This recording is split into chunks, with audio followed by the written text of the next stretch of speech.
Thanks so much for waiting.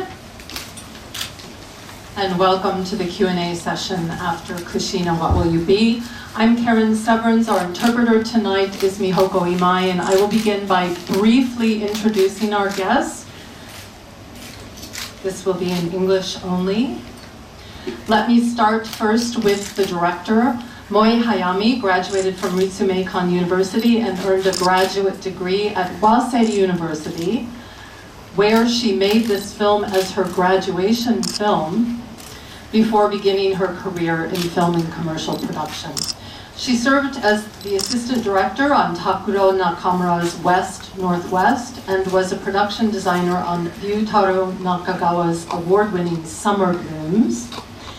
And Kushina, of course, marks her directorial debut, and as you saw in one of the final cards, she was also the editor, the art director, production designer, and costume designer for the film. And we're really pleased to have her here tonight.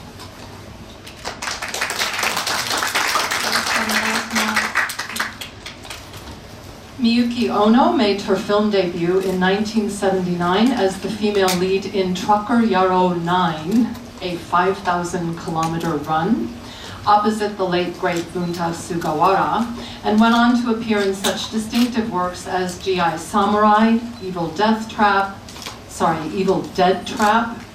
Black Rain, directed by Ridley Scott, which we all remember her in, and Scissors Man. And we are very grateful that she could be here tonight. Welcome. And last but not least, Yayoi Inamoto takes her first major film role with Kushina. Inamoto-san began her career at the age of 15 when she was selected from a pool of 20,000 applicants in a modeling contest sponsored by Sony. She is now a talento, and she appears in numerous commercials, plays, and on TV shows. We are very grateful that you could be here tonight too. Welcome. Thank you. All right, I must now ask that you stop using flash because we are recording this on camera. Thank you. はい、それではスチールカメラの皆さん、ここよりフラッシュのご使用をお控え願います。どうぞよろしくお願いいたします。And I have the privilege of asking the first question, that is this. As those of you who have read about the film and heard about the film in the past know,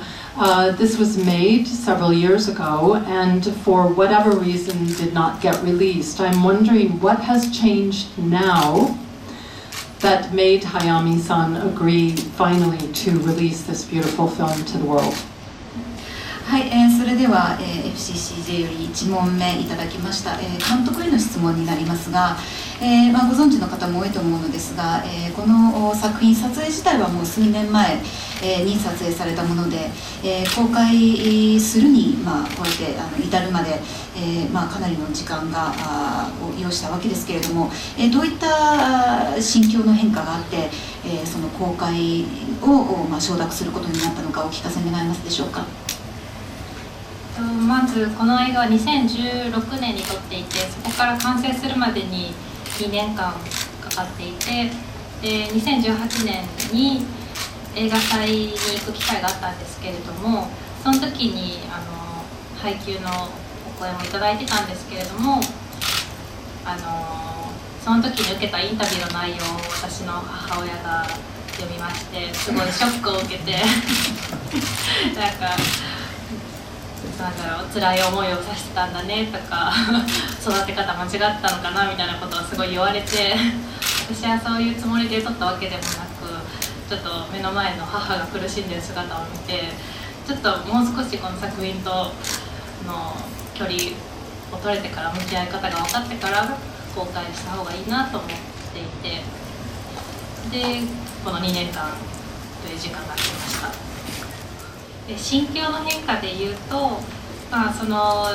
2年の月が経ってでいろんな現場を経験して、で私もやっぱり次のプロジェクトに取り組みたいなっていう思いもあり、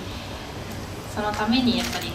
母親にもこれが映画だっていうのを理解してほしいですし、次のプロジェクトにつなげたいので公開することにしました。 Absolutely. Much better, thank you.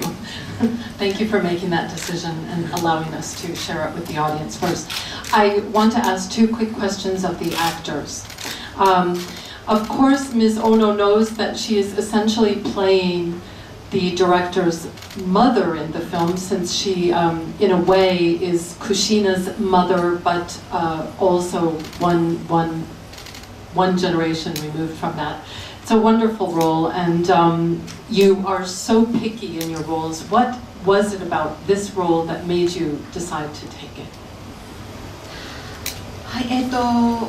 So this is for Miss Ono-san. I think just Ono-san. もう一つ、ご質問いただきました。まず小野さんにお答えいただきたいんですけれども、今回その演じられている役が事実上何と言いますか、監督の母親的な存在として、描かれていると思うんですが、非常にその役柄もいつも吟味されて選ばれていると思うのですが、今回やはりこれはどうしても出演しなければならないというそういう作品、なぜそういうふうに思われたのか、その作品のどういったところを魅力に感じられたのか教えていただけますでしょうか。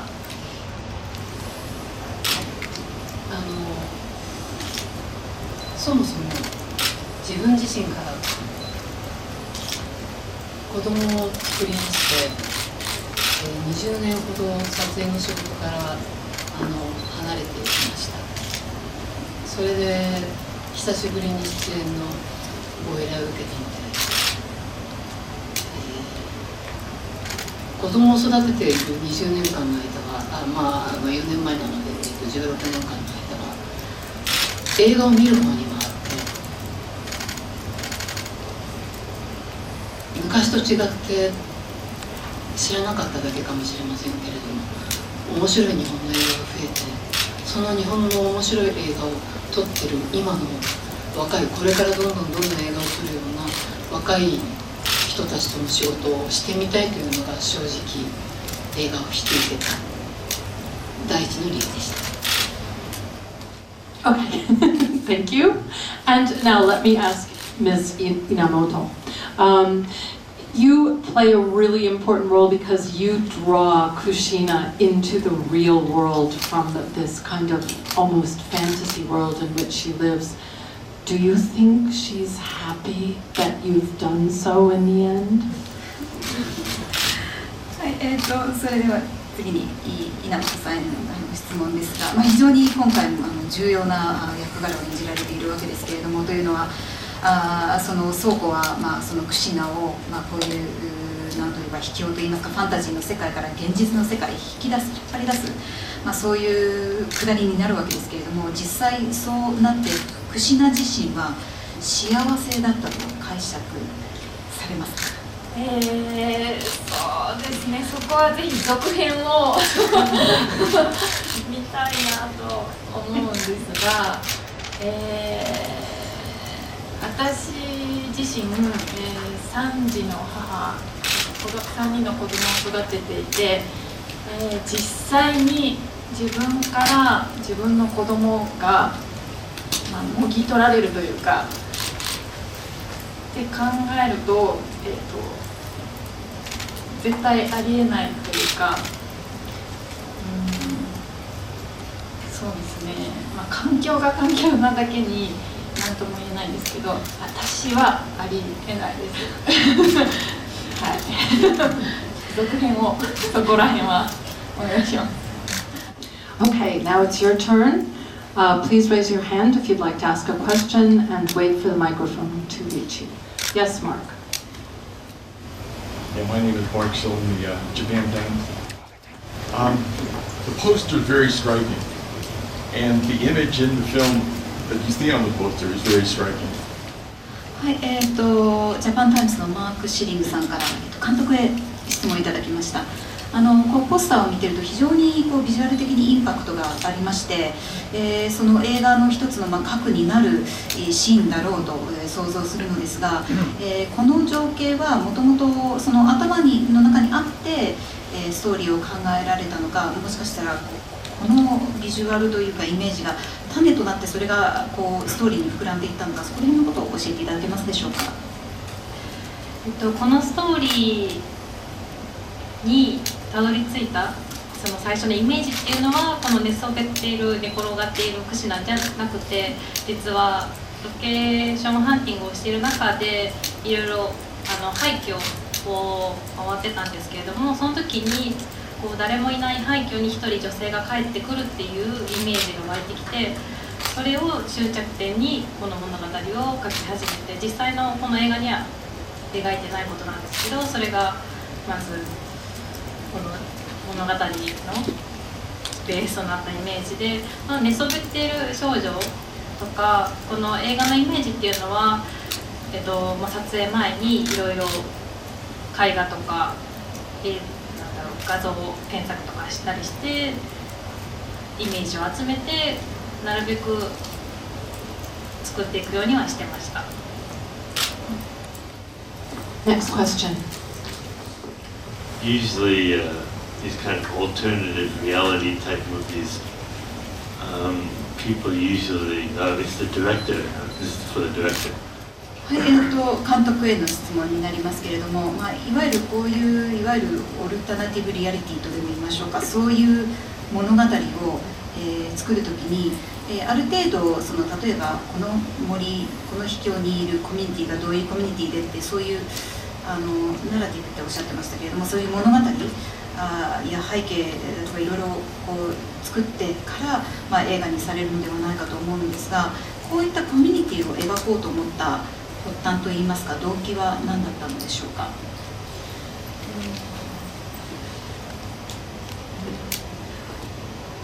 コミュニティ、それよく聞かれる質問なんですけど、コミュニティを最初に設置したわけではないんですよね、この物語を書く上で。まずはお母さんと娘の物語を描きたいと思っていて、で、私なんだろうな、で、その舞台を考えてたんですけれども、それがたまたまこう森の中になっていくんですけど、日本だとやっぱり若くして妊娠して出産している人たちに対して結構厳しい考えがあるので、すごい生きづらい人もたくさんいると思うんですけど、そういう人がもし山に逃げて、死ぬつもりで逃げたのかもしれないですけど、でも死ねずにそこに住み着いたとしたら、その後どうなるだろうかっていう考えのもと考えていったら、きっとなんか、日本にもその樹海っていう場所があるんですけど、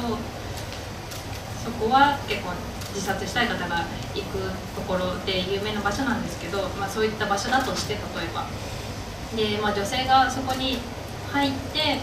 でこういうコミュニティを見つけたら、おそらくみんな住み着いていくんじゃないかなって私は想像したんですよね。で、男性がもしそこに行き着いた場合は多分そこにとどまることはないだろうなっていう、そういうふうにキャラクターをまず作ってそれを動かしていくことで物語を作っていったんですけど、自然とこういう女性だけの集落になったっていう感じです。So the seed of the story did not actually start with this community of women living in this forest. Tokyo Borderless TV